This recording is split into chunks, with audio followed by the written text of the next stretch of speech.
বর্তমানে আমাদের অবস্থা তো এমন, আমাদের কথা শুনলে ইসলাম গ্রহণ করা দূরের কথা, উল্টা মানুষ চিন্তিত হয়ে যায় যে এর কথা এরকম কেন। রাসূলুল্লাহ সাল্লাল্লাহু আলাইহি সাল্লামের কথা এত সুন্দর ছিল, তিনি যখন কথা বলতেন, একদিন এক বেঈমানের সামনে শুধু কথা বলা শুরু করছে, এখনো কথার ভূমিকা নিছে মাত্র, কথা বলে নাই, ভূমিকা শুইনা মুসলমান হয়ে গেছে। হাদিসটা বলবো নি? তো সবাই শোনেন মন দিয়ে। মুসলিম শরীফের 868 নম্বর হাদিস। আমাদের মাদ্রাসার পাঠ্যপুস্তক অনুসারে মোট হাদিস সংখ্যা হবে 3033টা। এই হাদিসের মধ্যে আসছে এক ব্যক্তি, তার নাম জিমাদ, দদ মিম আলিফ দাল, তার নাম জিমাদ। এই জিমাদ কি করতো? কানা ইয়াস্তারকি মিন হাদিহির রিহ, বান বাতাস লাগলে ঝাড়ফুঁক দিত। বান বাতাস বুঝেননি? ওই আমরা বলি না অনেক সময় তোর গায়ে বাতাস লাগছে, হুজুরের কাছে যা, এটারে কয় বান বাতাস। তো জিমাদ নামে এক ব্যক্তি কারো গায়ে বান বাতাস লাগলে ফু দিত। তিনি মক্কায় আসছে। মক্কায় আসার পর তো মক্কার জনগণ তার আশেপাশে গেছে।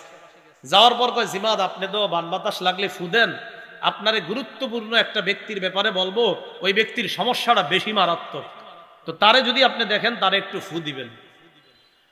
ওয়াসামিআ মিন সুফাহাই আহলি মক্কা ইয়াকুলুনা ইন্না মুহাম্মাদান মাজনুন। মক্কার নির্বুদ্রা বলল, জিমাদ আমাদের মক্কায় একটা ব্যক্তি আছে, তার নাম মুহাম্মদ, লোকটা পাগল। তো জোরে বলেন নাউজুবিল্লাহ। তুমি যদি লোকটাকে পাও তারে একটু ফু দিয়ে দিও, ওনারে পাইলে একটা ফু দিও, কারণ সমস্যা তো, ফু দিও যাতে ভালো হয়ে যায়।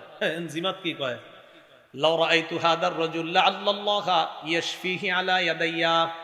আমার বিশ্বাস এই লোকটার সাথে যদি আমার সাক্ষাৎ হয়, তারে একটা ফু দিমু আর আল্লাহ আমার হাতেই তাকে ভালো করবে। জিমাদ বলতেছে লোকটার সাথে সাক্ষাৎ হলে তারে একটা ফু দিমু, আর ফু দেওয়ার পর আল্লাহ ভালো করবে, বিশ্বাস আছে আমার আল্লাহ ভালো করে। এরকম ফালাকিয়া, নবীজির সাথে সাক্ষাৎ হয়ে গেছে। একদিন সাক্ষাৎ হয়েছে। সাক্ষাৎ হওয়ার পরে কি কয়? ইন্নী আরকি মিন হাদিহির রিহ, তুমি টেনশন করো না, আমি এই জাতীয় বান বাতাসের ফু দেই, তোমার সমস্যাটা আমি জানছি আগে। আমার নবীরে কয়, চিন্তা করতে, আমি যদি তোমাকে ফু দেই, আমার আশা আল্লাহ তোমাকে আরোগ্য দান করবেন, আমার হাতে আল্লাহ যাকে ইচ্ছা তাকে আরোগ্য দান করে। তো নবীজি এই কথা শুই না, জিমাদের বক্তব্য শেষ হওয়ার পর নবী কিছু বলতে চাইলেন, নবীজি বলা শুরু করলেন, শুধু ভূমিকায় 3-4টা বাক্য বলছে, এখনো কথা শুরু করে নাই। ভূমিকাটা কি? মন দিয়ে শোনেন। ইন্নাল হামদুলিল্লাহ,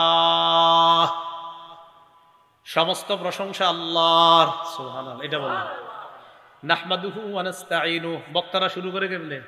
হ্যাঁ, বক্তা সাহেবরা যেটা দিয়ে শুরু করে, খতিব ওয়াজরা, এটা আমার নবীর মুখ থেকে বানানো সুন্দর খুতবা।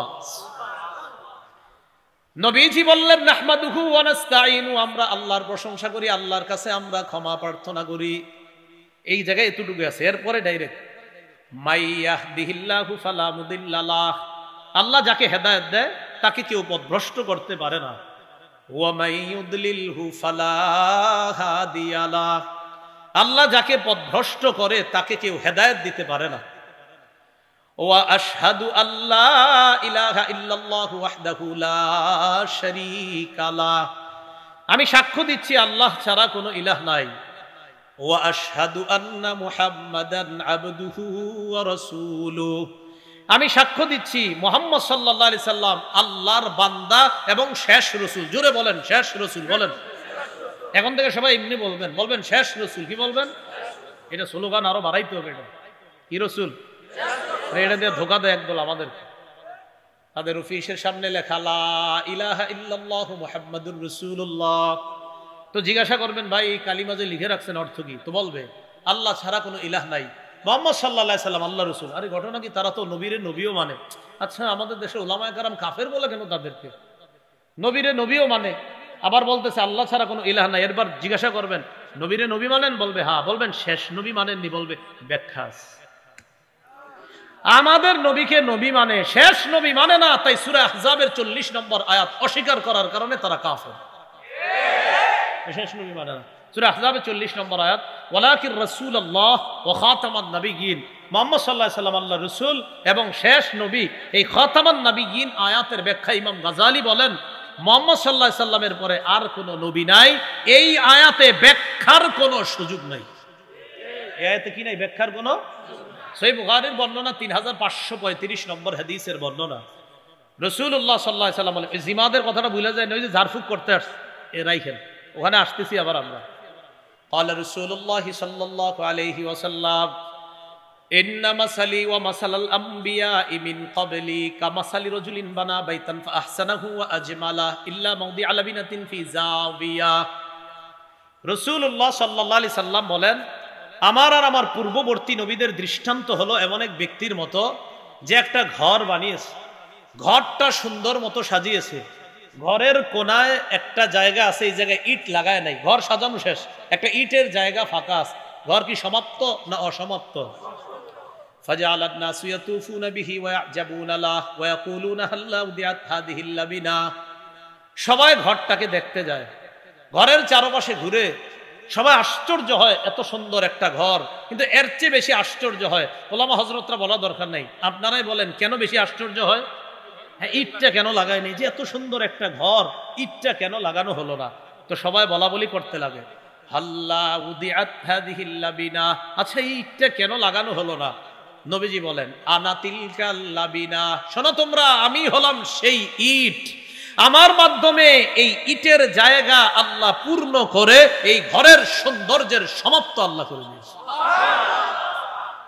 আদম নবী থেকে ঈসা নবী পর্যন্ত নবুয়তের ঘর আল্লাহ সাজাইছেন, একটা জায়গা বাকি ছিল, আমি মুহাম্মদ সাল্লাল্লাহু আলাইহি সাল্লামের মাধ্যমে এই ঘরের জায়গাটা পূরণ করে আল্লাহ আমার মাধ্যমে নবুয়তের দরজাটা বন্ধ করে দিছে। এখন বলেন ইটের জায়গা কি ফাঁকা আছে?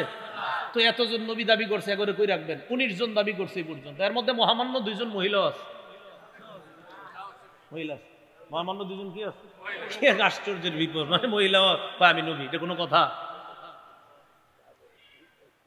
তো রাসূলুল্লাহ সাল্লাল্লাহু আলাইহি সাল্লাম বললেন, তিরমিজি শরীফের 2272 নম্বর হাদিস, নবীজি সাল্লাল্লাহু আলাইহি সাল্লাম বলেন, আলা শোনো তোমরা, ইন্নান নুবুওয়াতা ওয়ার রিসালাতা কদিন কতাআত, শোনো নবুয়ত আর রিসালতের ধারাবাহিকতা শেষ।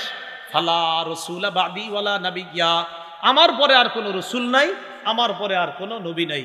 তাহলে বলেন আমাদের নবী, উনি কি নবী না শেষ নবী? এখন থেকে বাচ্চাদেরকে এইভাবে অর্থ শিখাবো যে মুহাম্মদ সাল্লাল্লাহু আলাইহি সাল্লাম আল্লাহর বান্দা, শেষ নবী। কারণ আমগো নবীরে নবী মানে, অসংখ্য অগণিত ভণ্ড নবুয়ত দাবিদাররাও আমগো নবীরে নবী মানে, কিন্তু শেষ নবী মানে না। কোথায় আছি বলেন? ওই যে জিমাত জারফুক করতে আসছে, তো বলতেছে নবীজি সাল্লাল্লাহু আলাইহি সাল্লাম, ওয়া আশহাদু আন্না মুহাম্মাদান আবদুহু ওয়া রাসূলুহু, মুহাম্মদ সাল্লাল্লাহু আলাইহি সাল্লাম আল্লাহর বান্দা এবং শেষ নবী, শেষ রাসূল, এই সাক্ষ্য দিচ্ছে। আম্মা বা'দু, নবীজি বললেন আম্মা বা'দু, মানে আমি এখন আমার বক্তব্য শুরু করব। তাহলে নবী এখনো বক্তব্য শুরু করে নাই, শুধু খুতবা দিয়েছে। নবীজির আরবি ভাষাগত এত সুন্দরভাবে ভাষাগত জ্ঞান আল্লাহ তাকে দান করেছিলেন। নবীজির আরবি ভাষার শৈলী, নিপুণ সৌন্দর্যতা, আরবি ভাষার ব্যাকরণগত অবস্থা দেখে জিমাত বলতেছে, একটু থামো, আইদ আলাইয়া কালিমাতিকা হাউলা, তুমি যা বললা এতক্ষণ এগুলো আবার একটু বলো তো। কথা শোনে না, খালি এগুলাই বলো। ফাআদাহুন্না আলাইহি সালাসা মাররাত, নবী আবার 3 বার শোনাইছে। কয়বার? 3 বার। জিমাত কি বলে দেখেন, লাকাদ বালাগনা নাউসাল বাহরি, নাউস মানে গভীর, বাহরুন মানে সমুদ্র। নবী বলতেছে তোমার এই কথাগুলা সমুদ্রের গভীরে গিয়ে পৌঁছে গেছে, এত অর্থবহ কথা আমি তো আমার জীবনে সামিআতু কাউলাল কাহানা ওয়া সামিআতু কাউলাস সাহারা ওয়া সামিআতু কাউলাশ শুআরা ওয়াল্লাহি মা সামিআতু মিসলা কালিমাতিকা হাউলা। জিমাত বলতেছে আমি জাদুঘরের কথা শুনছি, আমি গণকের কথা শুনছি, আমি কবিদের কথা শুনছি, আল্লাহর কসম তোমার মতো এত সুন্দর কথা আমার জীবনে আমি কখনো শুনি নাই। হাতি ইয়াদাকা উবাইকা আলাল ইসলাম, হাতটা বাড়ায় দাও, এই মুহূর্তে ইসলামের উপর বায়াত হয়ে মুসলমান হয়ে যেতেছে। নবীজির কথা শুই নাই মানুষ মুসলমান হয়ে যায়। তো আমাদের কথাগুলা যেন এমন না হয় যে আমরা কাউকে অবজ্ঞা করছি, বিষয়টা যেন এমন না হয়। লোকমান হাকিম তার সন্তানকে বলতেছে, মনে আসেনি, ওয়ালা তুসাইর খাদ্দাকা লিন্নাস, তুমি মানুষকে অহংকার বশত অবজ্ঞা করবা না। ওয়ালা তামশি ফিল আরদি মারহা, তুমি রাস্তায় দম্ভ ভরে চলবা না, অহংকার প্রদর্শন করে চলবা না। তিরমিজি শরীফের 2492 নম্বর হাদিসের বর্ণনা, ক্বালা রাসূলুল্লাহ সাল্লাল্লাহু আলাইহি ওয়াসাল্লাম ইউহশারুল মুতাকাব্বিরুনা ইয়াওমাল কিয়ামাতি আমসালা যুররি ফি সুওয়ারির রিজাল ইয়াগশাহুমুজ জিল্লু মিন কুল্লি মাকান। রাসূলুল্লাহ সাল্লাল্লাহু আলাইহি সাল্লাম বলেন, কিয়ামতের ময়দানে অহংকারীদেরকে মানুষের আকৃতিতে পিঁপড়ার মতো উপস্থিত করা হবে। অহংকারীদেরকে মানুষের আকৃতিতে পিঁপড়ার মতো উপস্থিত করা হবে, মানে এদেরকে দেখতে পিঁপড়ার মতো মনে হবে কিন্তু মানুষ। তো তুমি তো অনেক বড় ছিলা দুনিয়াতে, তো দেখি এখন দিয়ে তুমি এরকম পিঁপড়ার মতো অহংকার দেখাও কিয়ামতের মাঠে। ওয়ালা তামশি ফিল আরদি মারাহা, তুমি জমিনের মধ্যে দম্ভ ভরে চলবা না, অহংকার প্রদর্শন করবা না। এরপরে আল্লাহ বলেন, ইন্নাল্লাহা লা ইউহিব্বু কুল্লা মুখতালিন ফখুর, আল্লাহ প্রত্যেক দাম্ভিক, প্রত্যেক অহংকার ফখরকারীকে পছন্দ করেন না। এরপরে লোকমান হাকিম তার সন্তানকে যে কথা বলছে এটা আল্লাহ বলেন, ওয়াকসিদ ফি মাশইকা ওয়াগদুদ মিন সাউতিক, তুমি হাঁটায় মধ্যপন্থা অবলম্বন করো, যখন হাঁটবা মধ্যম গতিতে হাঁটবা। আমরা মসজিদে অনেক সময় জামাত ধরার জন্য এমন জোরে দৌড়াই, কাদা নিয়ে মসজিদে গিয়ে উপস্থিত হই, আর কাদা জুতার নিচে লাগে, ওই জুতার কাদাগুলা 14 জনের জুতার মধ্যে লাগাই। কি ঠিক? মানে আসলেই তো ঠিক। রাসূলুল্লাহ সাল্লাল্লাহু আলাইহি সাল্লাম বলেন, আলাইকুম বিল ওয়াকার ওয়াস সাকিনাহ, মসজিদে আসবা ধীরস্থিরতার সাথে, যতটুকু পাও ততটুকু নামাজ পড়বা, যতটুকু না পাইবা পরে দাঁড়ায় আবার আদায় করে নিবা। আমরা কি করি? আমরা বৃষ্টির পানির মধ্যে পাড়ায়া টারায়া আরেকজনের জুতা গিয়া ময়লা করে মসজিদে যাই। মসজিদে যে আল্লাহর ইবাদত করলেন, কিছু ভুল হইলে আল্লাহ চাইলে মাফ করে দিবেন, কিন্তু বান্দার যে কষ্ট দিছেন আপনি, এটা কিন্তু উনি না মাফ করা পর্যন্ত আল্লাহ মাফ করবেন না। তাহলে এই কাজগুলো আমরা না করা, হাঁটায় মধ্যপন্থা অবলম্বন করা, ওয়াগদুদ মিন সাউতিক, নিম্ন আওয়াজে কথা বলা, নিচু আওয়াজে কথা বলা, সুন্দর করে কথা বলা। মাঝে মাঝে আমাদের কথা দেখলে মনে হয় ঝগড়া করতেছি কারোর সাথে, বিষয়গুলো যেন এমন না হয়। ইন্না আনকারুল আসওয়াতি লাসাউতুল হামির, আল্লাহ বলেন সবচেয়ে নিকৃষ্ট আওয়াজ, সবচেয়ে অপছন্দনীয় আওয়াজ, সবচেয়ে খারাপ আওয়াজ হলো গাধার আওয়াজ। বলেন কার আওয়াজ? বিসমিল্লাহ। আল্লাহুম্মা লাকাল হামদু ওয়া লাকাশ শুকরু। এখন আসেন এই বাচ্চাদেরকে যে এইভাবে আমরা উপদেশ দিব সন্তানকে, তো সন্তানটা ছোটবেলা থেকে যখন বড় করবেন, 7 বছর বয়স পর্যন্ত আস্তে আস্তে ধরো বড় করে তুললেন, 7 বছরে নামাজের কথা বলবেন, তো নামাজের কথা বলার আগে ওরে জন্ম থেকেই সুন্দরভাবে শিক্ষা দিয়ে উঠাবেন। যখন সন্তানটা জন্মগ্রহণ করবে, প্রথম কাজ হলো একটা সুন্দর ছবি তুলবেন, তোলার পর ফেসবুকে দিবেন, দেওয়ার পরে লিখবেন আজকে প্রথম বাবা হওয়ার স্বাদ উপভোগ করছি। আরেকজন লিখবেন আজকে প্রথম কাকা হলাম, সবার কাছে দোয়া চাই। এটা আপনি প্রথম হক আদায় করবেন, ফেসবুকে দিবেন। তো এটাই তো করতেছে, নাউজুবিল্লাহ করলেও এটা করতেছে, না করলেও এটা। এই বেচারা এখনো দুনিয়াতে আসে না, পুরা পৃথিবী যাই না লেছে হেজে আইছে। এই কাজগুলা করেন না। হ্যাঁ, এমনি দোয়া চান, এর ছবি দেওয়া কি দরকার ফেসবুকে? বাচ্চাটার ছবিটা দেওয়া কি দরকার? ওর ছবি দেওয়া দরকার। এমনকি বাচ্চার মায়ের কোলে আছে, হয়তো মা অন্যদিকে ফিরে রয়েছে, ওই বাচ্চা এই পাশে, বাস দিয়ে দিছে ছবিটা। এটা করবেন না। রাসূল সাল্লাল্লাহু আলাইহি সাল্লাম যা করতেন আমরাও তা করব, বলেন ইনশাআল্লাহ। আবু দাউদ শরীফের 5105 নম্বর হাদিসের বর্ণনা, আন উবাইদিল্লাহ ইবনে রাফি'in আন আবিহি রাআইতু রাসূলুল্লাহ সাল্লাল্লাহু আলাইহি ওয়াসাল্লাম আযানা ফি উযুনিল হাসান ইবনে আলী ইবনে আবি তালিব রাদিয়াল্লাহু তাআলা আনহুমা হিনা ওয়ালাদাতহু ফাতিমাতু বিস-সালাহ। আবু রাফে বলেন, আমি নবীরে দেখলাম সাল্লাল্লাহু আলাইহি সাল্লাম যেদিন হযরত ফাতেমা তার সন্তান হাসানকে জন্ম দিয়েছেন, আমি নবীকে দেখেছি রাসূলুল্লাহ সাল্লাল্লাহু আলাইহি সাল্লাম হাসানের কানের মধ্যে মুয়াজ্জিন সাহেব নামাজের যেই আজানটা দেয়, নবীরে দেখলাম অবিকল ওই আজান হাসানের কানের মধ্যে দিছে। তাহলে আমাদের কাজ হলো কানে আজান দেওয়া, এটা 1 নাম্বার। 2 নাম্বার তাহনিক করা। বলেন কি করা? কোন আল্লাহওয়ালার ওই খেজুর আপনার চাবাবে, চাবায় এটা মুখের ভিতরে উপরে তালুর মধ্যে লাগায় দিবে। যদি পারেন আল্লাহওয়ালার কাছে নিয়ে যাবেন, যাওয়ার পর উনি থুতুও লাগাই দিবে, আর একটু খেজুর চাবায় ওটা আপনার ভিতরে মুখের উপরে তালুতে লাগায় দিবে। সহিহ বুখারীর বর্ণনা 5467 নম্বর হাদিস। আন আবি মুসা রাদিয়াল্লাহু তাআলা আনহু قال ولد لي غلام فأتيت به النبي صلى الله عليه وسلم আবু মুসা বলেন আমার একটা সন্তান হলো, আমি আমার সন্তানটা আল্লাহর নবীর কাছে নিয়ে আসলাম। কি করলাম? সন্তান নবীর কাছে নিয়ে। না আপনারা কি চান জানেন? না ইমাম সাহেবরে ঘরে আনবেন, এটা চান। বেচারা না আইতে চাইলেও গিয়া কয় না আসেন, কারণ আপনি এনে চাকরি করেন, আমি দিছি, আপনি আসতে হবে। নবীর কাছে নিয়ে যায়, আর আপনি হুজুরে নিয়ে আসতেছেন, তো হইল কোথায়? হ্যাঁ, নবী কি আসছে না নবীর কাছে নিছে? এর কে বুঝাবে? সুন্নাহ কেন পালন করেন না? আতাইতু বিহিন নবিয়্যা সাল্লাল্লাহু আলাইহি ওয়াসাল্লাম, আমি আমার সন্তানকে নবীর কাছে নিয়ে আসলাম। ফাহান্নাকাহু বিতামরা, রাসূল সাল্লাল্লাহু আলাইহি ওয়াসাল্লাম একটা খেজুর দিয়ে তাকে তাহনিক করলেন, চাবায়া তার তালুর মধ্যে লাগায়া দিলেন। ওয়াসাম্মাহু ইব্রাহিম, তার নাম রাখলেন ইব্রাহিম। ওয়াদআ লাহু বিল বারাকা, তার জন্য কল্যাণের দোয়া করলেন। এই হাদিস থেকে একটা বিষয় শিখছি আমরা, সেটা হলো জন্মের দিনেই বাচ্চার নাম রাখা জায়েজ আছে। বলেন তো কি? জন্মের দিন বাচ্চার নাম রাখা জায়েজ আছে। আরেকটা দলিল কোরআনে আছে জন্মের দিন যে বাচ্চার নাম রাখা জায়েজ। সূরা আলী ইমরান, মারিয়ামের আম্মা তথা ঈসা নবীর নানি বলতেছে, ইন্নী সাম্মাইতুহা মারইয়ামা ওয়া ইন্নী উঈদুহা বিকা ওয়া যুররিয়াতাহা মিনাশ শাইতানির রাজীম। সূরা আলী ইমরান 36 নম্বর আয়াতে আল্লাহ বলেন, ইন্নী সাম্মাইতুহা মারইয়ামা, ঈসা নবীর নানি বলেন আমি আমার মেয়ের নাম রাখছি মারিয়াম। তো জন্মের দিন বাচ্চার নাম রাখা জায়েজ। বুখারীর 5467 নম্বর হাদিস থেকেও বুঝলাম জন্মের দিন আকিকার আগেই বাচ্চার নাম রাখা জায়েজ আছে। বাচ্চার নাম রাখা কি আছে? জায়েজ। আর কোরআনের সূরা আলী ইমরানের 36 নম্বর আয়াত থেকে শিখলাম জন্মের দিন বাচ্চার নাম রাখা জায়েজ। হ্যাঁ, সপ্তম দিনে যে নাম রাখবেন আকিকা দিয়ে, এটারও হাদিস আছে, বলতেছি শুনেন। এগুলো 2 নাম্বার। 3 নাম্বার, সন্তান দুনিয়াতে আসার পর আমরা যারা এই বাচ্চাটাকে দেখব, অথবা যে আলেমের কাছে বা কোনো আল্লাহর ওলির কাছে নিয়ে যাবেন, তিনি বাচ্চার জন্য বরকতের দোয়া করবেন। আবু দাউদ শরীফের বর্ণনা 5106 নম্বর হাদিসের বর্ণনা।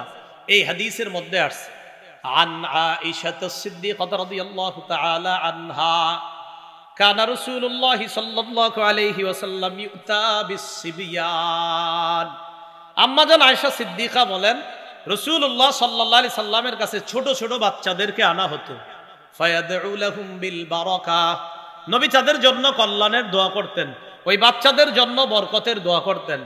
আমরা চাইলে একটা দোয়া করতে পারি যেটা সালাফগণ করতেন বাচ্চাদেরকে দেখা। বলেন আমার সাথে, জাআলাহুল্লাহ মুবারাকান আলাইকা ওয়া আলা উম্মতি মুহাম্মাদিন সাল্লাল্লাহু আলাইহি ওয়াসাল্লাম। এটা করতেন আর কি, যে জাআলাহুল্লাহু মুবারাকান আলাইকা ওয়া আলা উম্মতি মুহাম্মাদিন সাল্লাল্লাহু আলাইহি সাল্লাম। অর্থ হলো এই বাচ্চাটাকে আল্লাহ তোমার জন্য বরকতময় বানান, গোটা জগতের উম্মতে মুহাম্মদীর জন্য আল্লাহ তাকে বরকতময় বানায়।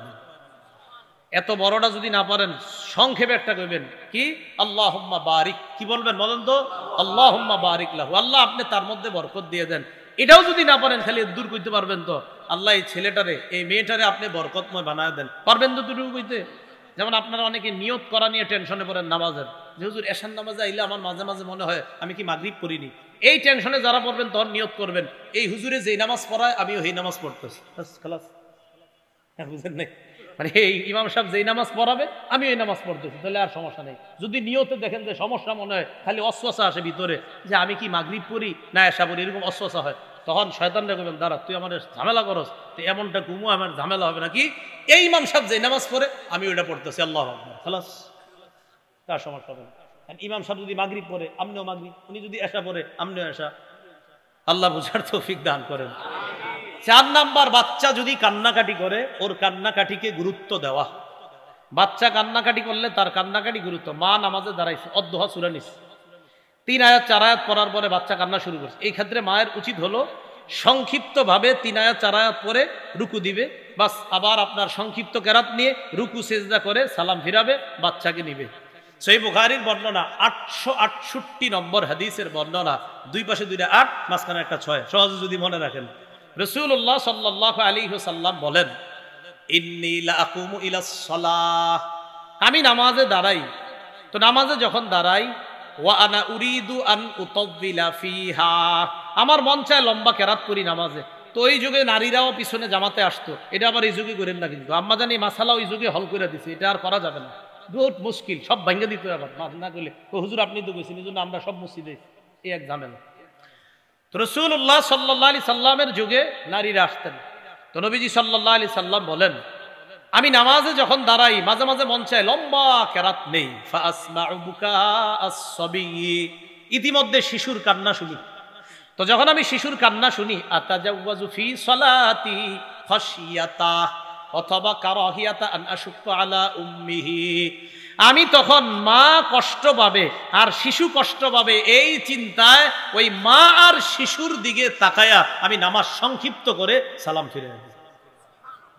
তো নবীজি সাল্লাল্লাহু আলাইহি সাল্লাম কি বললেন, কেরাত লম্বা করতে মন চায় কিন্তু বাচ্চা কান্না করে, তখন চিন্তা করি বাচ্চারও কষ্ট হবে, মারও, মা তো অনেক কষ্ট পাবে, আমার বাচ্চাটা কাঁদবে, তো মাও কষ্ট পাবে, বাচ্চাও কষ্ট পাবে, তো আমি কি করি, কারাহিয়াতা আন আশুক্কা আলা উম্মিহি, মায়ের যেন কষ্ট না হয় আমি তাড়াতাড়ি সালাত শেষ করে ফেলি।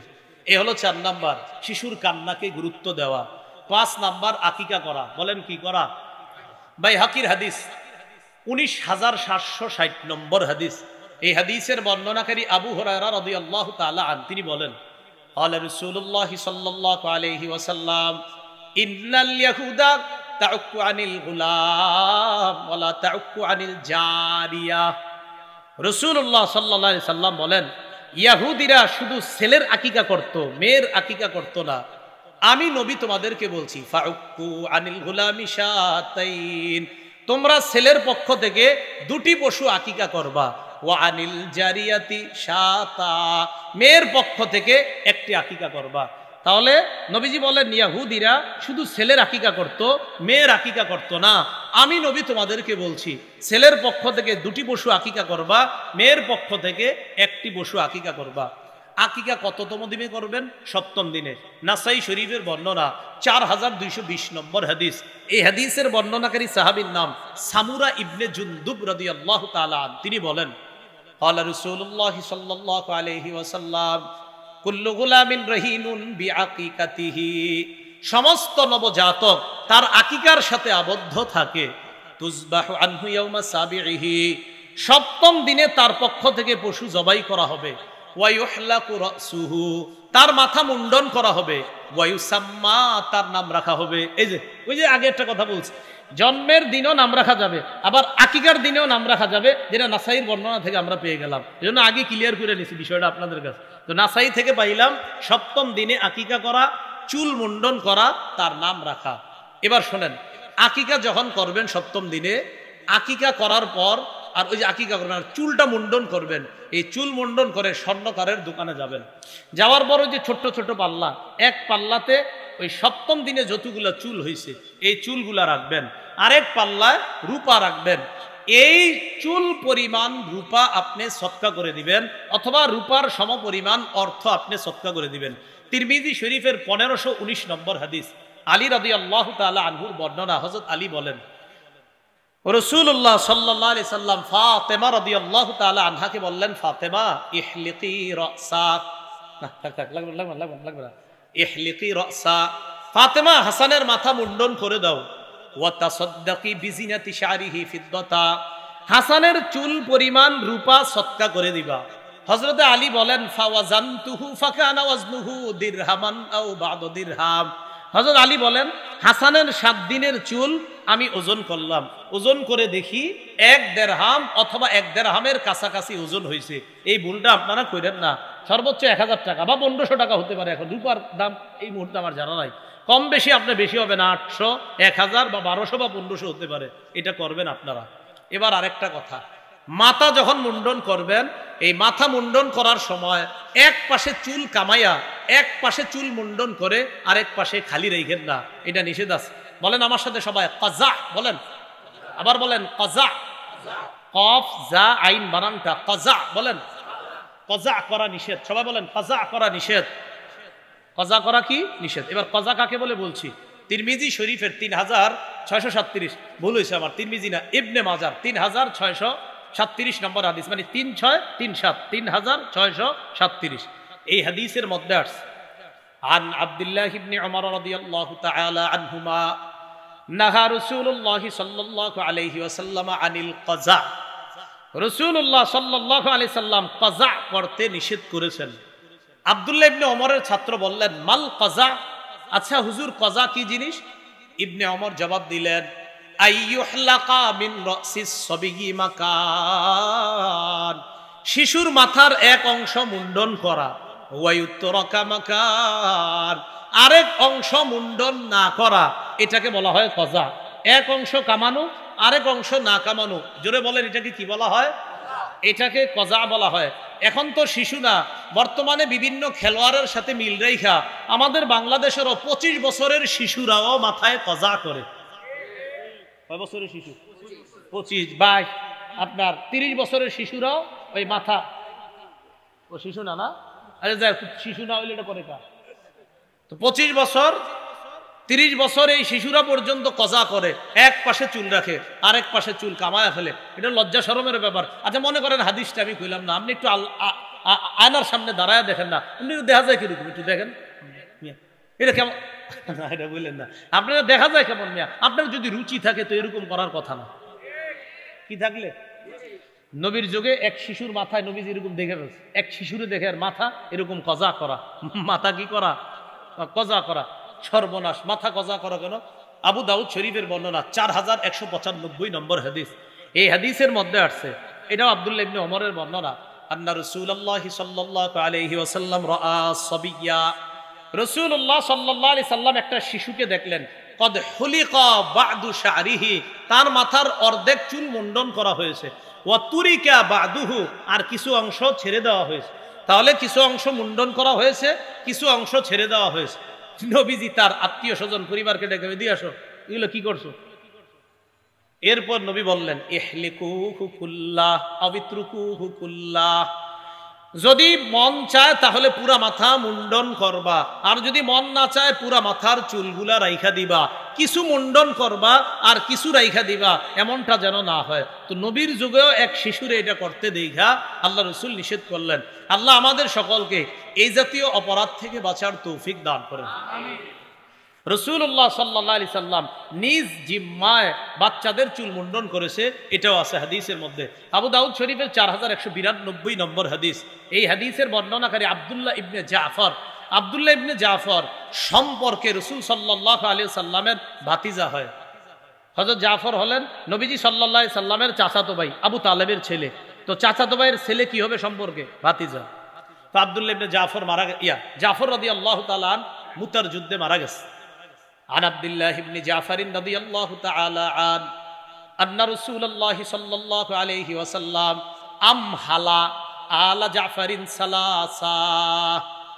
রাসূলুল্লাহ সাল্লাল্লাহু আলাইহি সাল্লাম হযরতে জাফরের পরিবারকে শোক করার অনুমতি দিয়েছেন 3 দিন। সুযোগ দিয়েছেন কয়দিন? 3 দিন শোক করবা, এই সুযোগ দিয়েছেন রাসূল সাল্লাল্লাহু আলাইহি সাল্লাম। 3 দিনের দিন নবী আসছে হযরত জাফরের বাড়িতে। আসার পর আল্লাহ নবী দেখলেন তারা কান্নাকাটি করে। নবীজি বললেন, লা তাবকু আলা আখি বাদাল ইয়াউম, আমার ভাইয়ের উপর তোমরা আর শোক পালন করবা না আজকের পরে। আজকে 3 দিন হয়ে গেছে, আজকের পরে আর কান্নাকাটি করবা না, আজকেই শেষ। এরপর বললেন, ইবনুলি বানি আখি উদউলি বানি আখি, আচ্ছা আমার ভাতিজারা কোথায়, আমার ভাইয়ের ছেলেরা কোথায়, এগুলারে ডাকো আমার সামনে। তো সবগুলারে আনছে।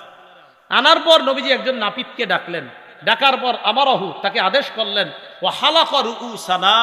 জাফর রাদিয়াল্লাহু তাআলা আনহুর সন্তানগণ বলেন, নবী নাপিত ডাইকা সামনে থাইকা আমাদের সবার মাথাগুলা পূর্ণ মাথা মুন্ডন করে শিখাইয়া দিছে মাথা কেমনে মুন্ডন করতে হয়।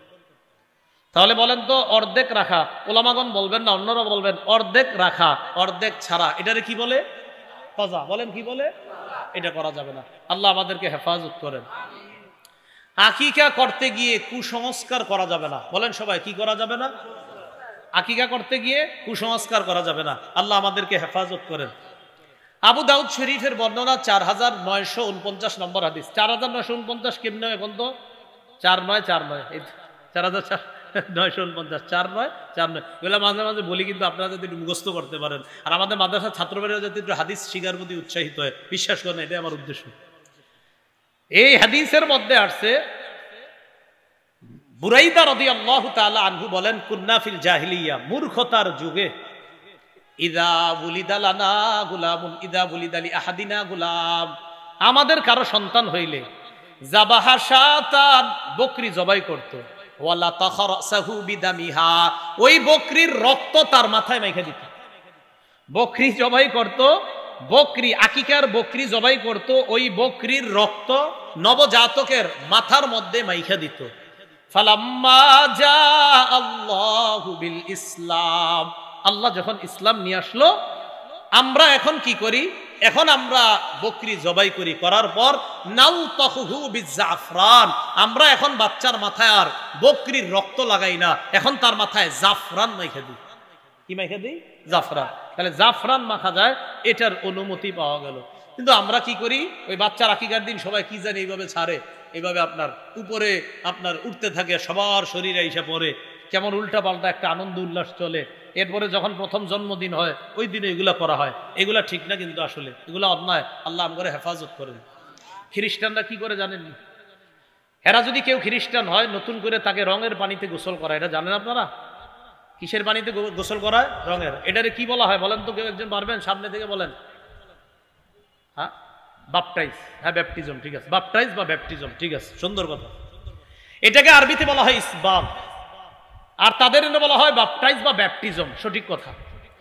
এটা হলো নতুন করে, ওদের ধারণা হলো নতুন কোন সন্তান যখন মায়ের পেট থেকে আসে, সে জন্মগত পাপী, আর এই পাপ থেকে তারে পরিষ্কার করা হয় কিভাবে? রঙের পানিতে গোসল করায় নাকি তারে পরিষ্কার করা হয়। চিল্লায় বলেন নাউজুবিল্লাহ।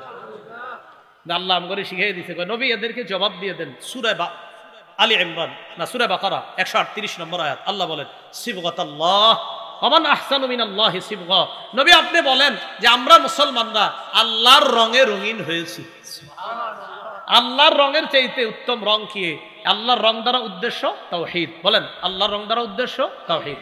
তাহলে বলেন আমার সাথে, আমরা একত্ববাদের রঙে রঙিন হয়েছি। তাহলে খ্রিস্টানরা করে আপনার রং মাইখা এরা পবিত্র বানায়। তো যাই হোক, এই জাতীয় রং মাখামাখি উল্টা পাল্টা কিছু করা, এগুলো আমাদের সংস্কৃতি না। আল্লাহ আমাদের সকলকে বাঁচার তৌফিক দান করেন। আকিকার গোশত কি করবেন? বাচ্চার বাবাও খাবে, মাও খাবে, দাদি খাবে, দাদা, নানা, নানি, আত্মীয় স্বজন সবাই খাবে। এমনকি ফ্রিজের মধ্যে রেখে দিবেন, ও যখন বড় হবে ওরাও খাওয়াবেন, কথার কথা। এরপরে যদি আপনারা না খান, আমার জন্য পাঠাই দিন। এটা এটা সবাই মাসালা জিগায়, আকিকার গোশত কি খাওয়া যাবে? খাওয়া যাবে না মানে খাওয়া যাবে, খাবেন, আপনিও খাবেন। কোরবানির গোশত খাই না আমরা? সেম মাসালা। কোরবানির গোশত যেমন সবাই খেতে পারি, আকিকার গোশত আমরা সবাই, হ্যাঁ, গরিবদেরকেও দিবেন, আত্মীয় স্বজনকে দেন, আপনিও খান, সবাই খেতে পারবে। তাহলে আকিকার গোশত, এটাকে ঘৃণা, নাউজুবিল্লাহ, এটা যদি কেউ ঘৃণা করেন তো ইসলামের একটা বিষয়কে আপনি ঘৃণা করলেন। সাবধান, এই কাজ করা যাবে না। আল্লাহ হেফাজত করেন। কেউ যদি 7 দিনের দিন আকিকা না দেন, বিশুদ্ধ সনদে 7 দিনের দিন আকিকা করা, বিশুদ্ধ সনদের চেয়ে একটু কম শক্তিশালী একটা বর্ণনা আছে আল জামিউস সগীরে 5681 নম্বর হাদিস। সেখানে আছে আল আকিকাতু তুযবাহু লিসাবঈন, আকিকা 7ম দিনে করা, আউলি 14 অথবা 14তম দিনে করা, আউলি 21 অথবা 21তম দিনে করা। যদি 7 দিনে না পারেন 14 না পারলে 21তম দিনে। 6 নাম্বার কাজ হলো সন্তানের নাম রাখা। বলেন সবাই, কি রাখা? নাম রাখা, সুন্দর নাম রাখা। আমাদের শহর, ঢাকা শহর সহ সারা বাংলাদেশে ইমাম সাহেবরা বড় মুশকিলে আছে। নতুন কেউ হইলে এসে হুজুর একটা আনকমন নাম দেন। কি নাম দেন? তো হুজুরা তো সাহাবীদের নাম ছাড়া আর তেমন জানে না। বেচারা কয় আবু বকর রাখেন, কয়টা ওল্ড আনকমন কিছু দেন, নিউ কিছু দেন। নাউজুবিল্লাহ বলেন। এইগুলা না করা। খাদিজা বললে, আয়েশা বললে, ফাতেমা বললে, হুজুর এগুলা তো ওল্ড, নতুন কিছু বলেন, চলে না, এগুলো আনকমন। তো আনকমন কিছু বলেন, ভাই হুজুরাও তো আনকমন জানে না, বেচারারা যেটা জানে ওইটাই সঠিক। এই জন্য ওনাদের কাছে আসবেন, অর্থবহ নাম শিখবেন। হ্যাঁ, কি আপনারা বলে দিব যে কোরআনের একটা জায়গায় আপনি একটা নাম দেখলেন, আইসা হুজুরে বললেন হুজুর এটা রাখছি, হুজুরে কয়টার অর্থ তো পচা, হাড্ডি ইত্যাদি বস্তু, আপনি যে নাম রাখছেন ওই নাইলে, আমি তো ইয়াসিন সূরাতে পাইছি, এটা কথার কথা আসেনি শেষ পৃষ্ঠায়, ওয়াহিয়া রমিম আছে না, ওয়াহিয়া রমিম, কথার কথা। কেউ আইসা বললো, হুজুর বললো এটা তো ততটা সুন্দর অর্থ না, কি বলেন ইয়াসিন সূরায় ডেলি পড়ি আমি এটা। তো পাইলেই রাখবেন না, আলেমদের সাথে পরামর্শ করে নাম রাখবেন। আল্লাহ বুঝার তৌফিক দান করেন। একটা হাদিস থেকে শুধু শিক্ষা নেবেন, সহিহ বুখারী 6193 নম্বর হাদিস।